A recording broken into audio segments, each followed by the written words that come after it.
And I know what you're thinking. Where's the cool retro mod? Where's the cool classic car or even a good-looking race car? No, not here at TechGarage. We're going to bring you the stuff that you can use right out in the driveway. And what a better platform to use than Project M&M, which is Mercury Makeover. Tom, great car and also great story. Tell me about it. Yeah, well, when I shop for a used car, I shop the history and the previous owner as much as I do the car almost. And this car has a great history. It was owned by one family. They bought it new, and then the younger generation inherited it, and it sat for a couple of years. They didn't have a need for it. So, yeah, I know where it came from. I believe the miles has just about 50,000 miles. It's a Southern car, so there's no rust. I'm real optimistic about it being somebody can use it as a daily driver for another 100,000 miles or more. Yeah, or 200,000. Great platform. Now, I took it on a test drive, Tom, and what I found is, first off, I noticed the check engine light's on. I mean, that could be a number of things.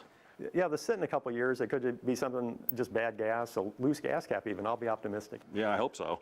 Also, the brakes. You know, when I go to push the brakes, I got this pedal pulsation, lateral run out. There's cool technical terms for it, but, you know, we'll go through the brakes as well. Sure. Yeah, 50,000 miles is 50,000 miles, so it might need new brakes, no matter what. Steering pull, I mean, steering wheel's pulling to the right. That could be an alignment issue, but, I mean, you took a walk around this car a little earlier. What about the tires? It's got one good tire.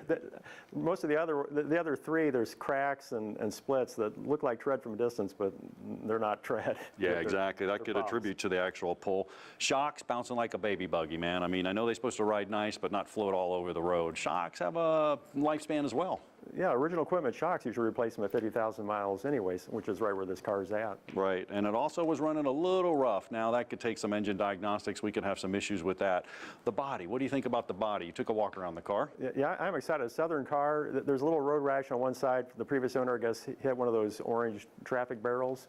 But white paint's easy to match, and I think we can get it looking like new again. Replace these fogged over headlamp assemblies. It'll be looking nice. Yeah, there's not much to do on the outside. Now, this is really a reliable car, and it's really cool for our viewers, Tom, because, I mean, we got a V8, we got a rear-wheel drive, we got a differential, we got struts, we got coilovers, we got all kinds of cool stuff on here that we can work on throughout. And, you know, it's going to be cost-effective to even work on this car. These are police packages, taxis. They're pretty durable. Right, and you got room for 6, huge trunk. It's a great car to work on. We have a tool on RockAuto.com. You can actually compare the cost of replacement parts for two vehicles. We kind of know this vehicle, but if you don't know them as well, I can show you how that works so we can see, hey, let's compare this car to other cars we might be considering in the same size or price range. And that's perfect. That's what we need to do. We also need to do an evaluation of the undercarriage as well. We'll do that maybe in a show coming up. But let's go ahead and head over to the bench. You know, we got the computer set up where we can go to rockauto.com and we can actually do that cost analysis from the cars. Let's head over. Great. Well, Tom, we did our evaluation. I mean, we know what we're up against, but you got this repair index calculator. How does this thing work? Well, we have parts for all these different vehicles, and we said, hey, let's create a tool where we can compare basket of parts for this car with a basket of parts for this car and see how the costs compare. How much will it cost to fix this car now and maintain it over the long term? So let me show you how it works. And that's huge. I mean, we're dealing with a Marquis. It's a pretty common car. You know, we saw it with the police line and the other ones too, the taxi cabs, you know, basic car. Yeah, well we have two columns, one for each of the two cars you're comparing. So we'll pull up the 2006 Mercury Grand Marquis.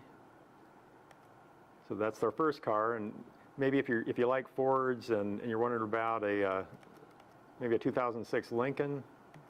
There you go. So we'll pull up 2006 Lincoln, maybe look at the LS. So this one engine came in that, check those off, and now we view part cost comparison. Wow. So what it's done here, on the left we have the Lincoln LS, on the right we have the Mercury Marquis, and there's different the different colors represent different systems on the vehicle, okay. Heat and air conditioning, exhaust emissions. So we can see the cooling system for the Lincoln costs quite a bit more than it does for the Mercury.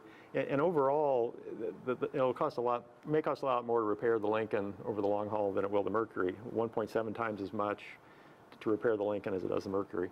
And you know, that could be because the Lincoln LS, they made less of them. So there's less parts choice, less parts available. It's a luxury car, so systems may be more expensive. But you're often surprised by, like I remember the little low-cost Metro, Geo Metro, has some pretty expensive systems on it. Sure. So this is a good tool to use for whatever two cars you're comparing. Yeah, that's perfect. I mean, we can go Ford, Chevrolet, we can go against anything. So if I'm going to go out there and shop, it's a great thing to look at because, you know, we know what we're dealing with. We got a kind of a run-of-the-mill car. We know the cost comparison. We know we're going to do it economically and we're going to do it well. So very cool tool. That's awesome. I'll tell you what, stick around because there's plenty more Tech Garage when we return right after this break.